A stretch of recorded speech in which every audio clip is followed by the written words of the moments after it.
versículo 19. Eu vou ler apenas esse verso. 1 Coríntios 6, verso 19.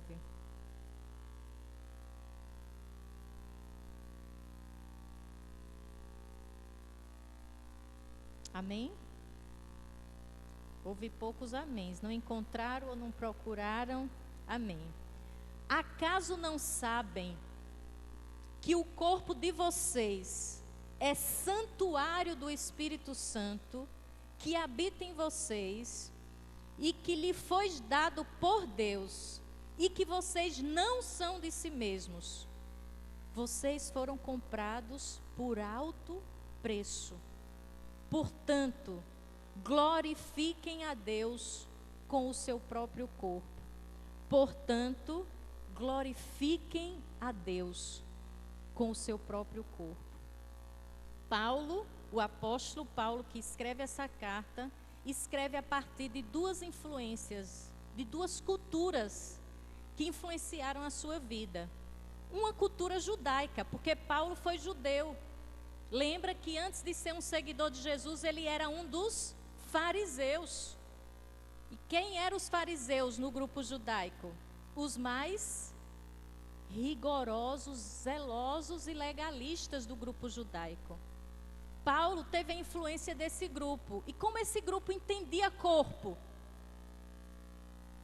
Como esse grupo entendia que podia glorificar a Deus? Eles entendiam que glorificavam a Deus no templo. O templo era o símbolo sagrado do judaísmo. Era no templo onde tudo que entrava nesse templo tinha que ser santo, purificado. Por isso que havia tantas ofertas e sacrifícios que o povo tinha que pagar, oferecer holocausto e sacrifício para sempre entrar no templo sendo antes purificado. O templo era um lugar sagrado e santo. As coisas do templo eram coisas, tudo era separado. Ninguém podia tocar, por exemplo, no altar, nas coisas do altar. Na época do judaísmo, vivenciado por Paulo, antes do evangelho na vida dele, do encontro com Cristo, ele tinha essa mentalidade judaica, que puro é o templo. Puros são os sacerdotes que precisam fazer seus rituais de purificação. Puro era o altar. Santo era o altar e todos os elementos usados no culto, nos ritos feitos no templo. E esse rito e essas regras em torno da purificação do templo e do sagrado que era o templo era tão forte que chegou um momento que a maioria da população não tinha acesso a esse templo. O sagrado ficou distante. O sagrado ficou inalcançável. O sagrado passou a ser um lugar, passou a ser objetos, passou a ser coisas e não as pessoas. Essa foi uma primeira influência de Paulo sobre aquilo que era sagrado, ou o que era o templo, ou o que era o sagrado. Mas ele teve uma outra influência. Paulo também é um cidadão das cidades gregas. Então ele teve a influência grega. E como era que os gregos entendiam corpo? O corpo, para o povo grego, para a sociedade grega, tinha dois extremos. Se no judaísmo o corpo precisava ser purificado através dos ritos para se tornar santo, na cultura grega o corpo ou era elemento de exposição nos jogos. Quem já não conhece que os Jogos Olímpicos não está nas Olimpíadas agora, né? Não? É os Pan-Americanos, né? Eu entendo tudo de esporte. Mas os Jogos Olímpicos se originam onde? Na Grécia. E os Jogos Olímpicos eram o quê? Em síntese, exposição dos corpos mais fortes. Os corpos sãos e fortes e bonitos, o padrão de beleza, desde os Jogos lá da Grécia, a exposição dos fortes, dos bonitos, daqueles que eram perfeitos, a ideia de perfeição. Por outro lado, havia também um grande desrespeito com o corpo, por exemplo, na cultura da cidade de Corinto, onde Paulo escreve essa carta. A igreja que estava situada na cidade de Corinto.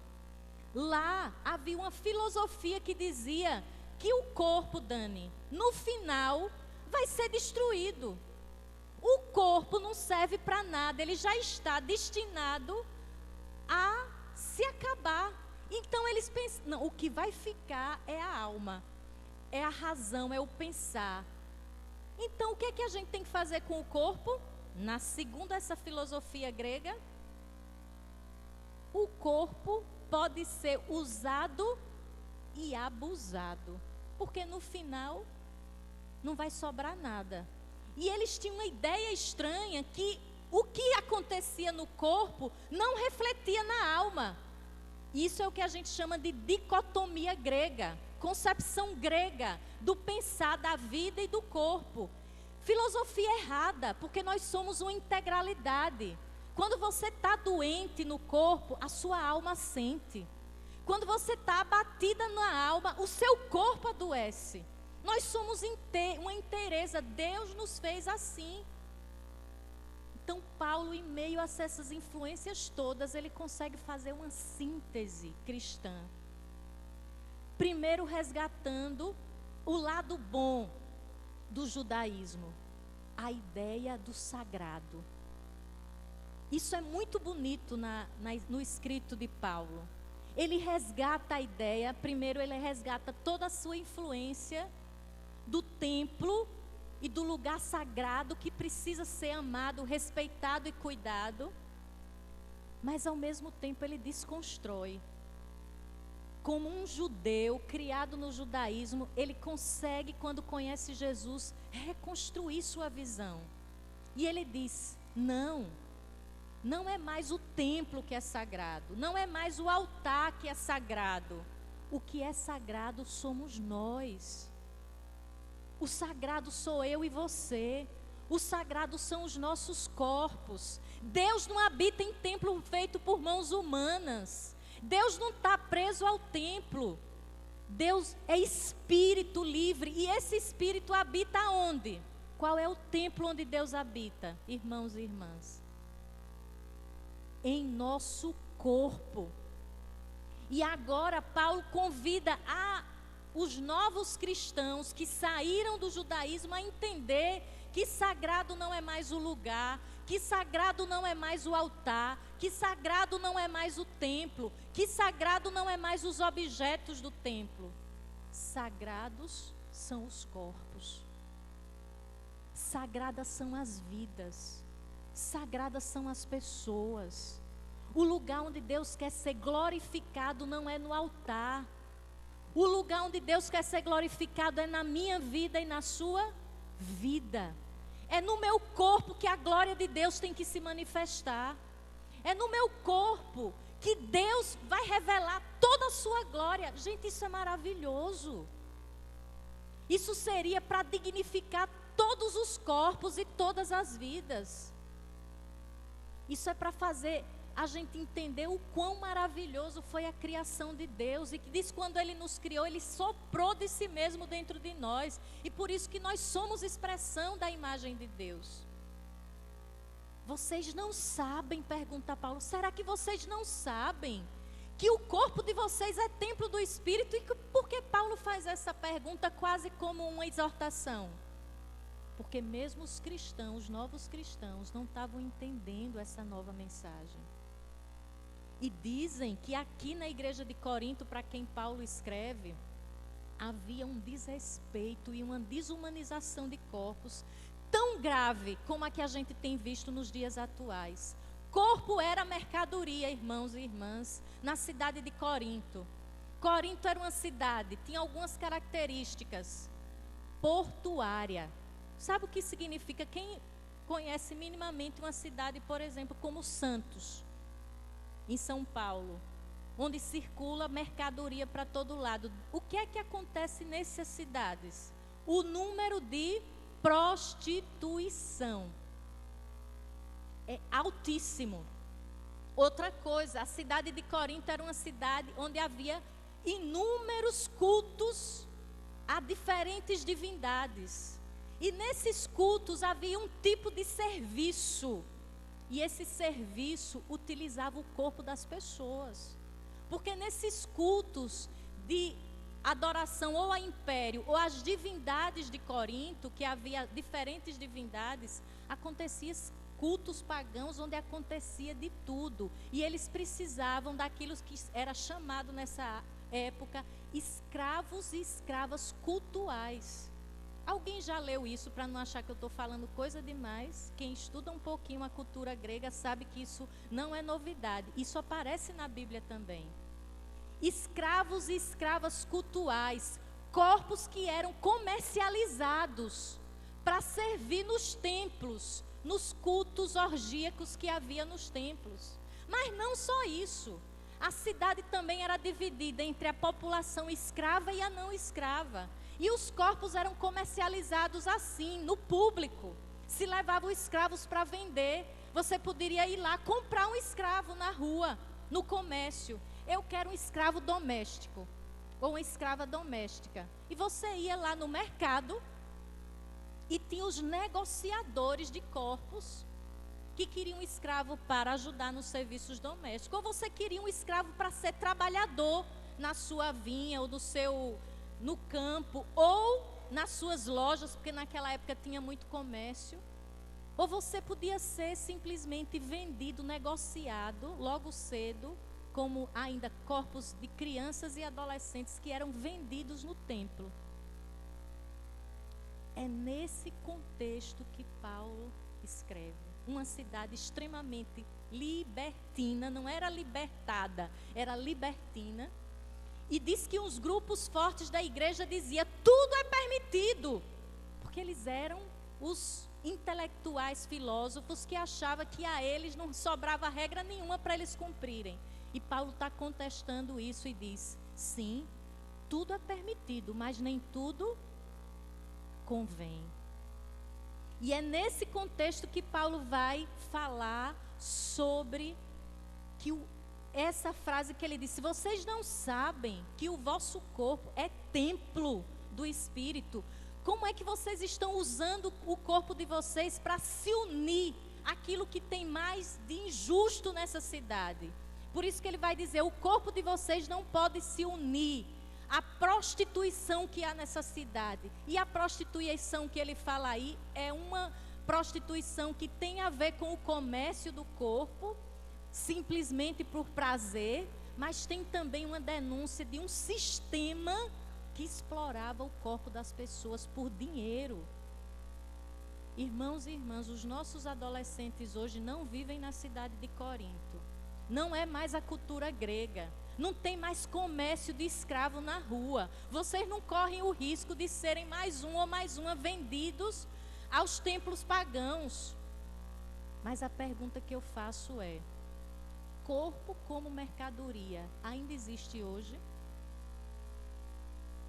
A visão e a materialização do corpo como simplesmente um produto de consumo e na maioria das vezes descartável.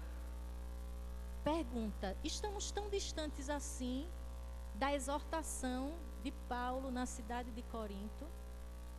E não há um grupo mais vulnerável a esse tipo de ideologia, de mensagem, do que nossas crianças e adolescentes.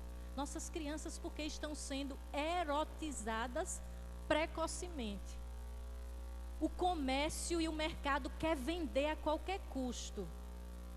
E logo cedo os produtos oferecidos a uma criança é para tornar essa criança um corpo de adulto precoce. Erotizado excessivamente. As meninas são mulheres em miniatura. Eu estava falando com uma mãe que disse, essa menina só quer usar salto alto. A menina tem 3, 4 anos e botou na cabeça que só tem que andar de salto. Por que, minha gente? Minha gente, isso é desconfortável, a gente usa porque precisa numa fase da vida. Mas tem coisa melhor do que andar de sapato baixo? A liberdade de você andar até descalço, que criança pode andar. O que é que faz uma criança de 4 anos querer salto alto? Vocês acham que é o quê? Não é a mãe que usa salto alto. Dificilmente. Sabe o que é isso? Mídia. Comece os modelos que ela vê hoje como referência. A menina da novela, da televisão, a cantora. E nas relações, o corpo também pode ser só um objeto descartável nas relações. E isso invadiu a juventude e os adolescentes. Eu não preciso ter compromisso com ninguém. Eu vou usar o corpo um do outro enquanto lhe convém. Mais do que nunca, eu acho que a nossa geração não sofreu tanto essa cultura da banalização do corpo e do corpo descartável como se tornou, mais do que essa geração atual. A geração que fica, que está temporariamente, que nunca se compromete com o outro ou a outra. Que o corpo é sempre olhado como algo que eu posso usar e descartar na hora que eu quiser. Assim como tinha um sistema desumano atuando na sociedade de Corinto e que Paulo adverte a igreja, a comunidade cristã, cuidado. Vocês precisam ser um corpo, e agora não é o corpo individual, mas o corpo coletivo da igreja, da comunidade, precisa ser um corpo de resistência.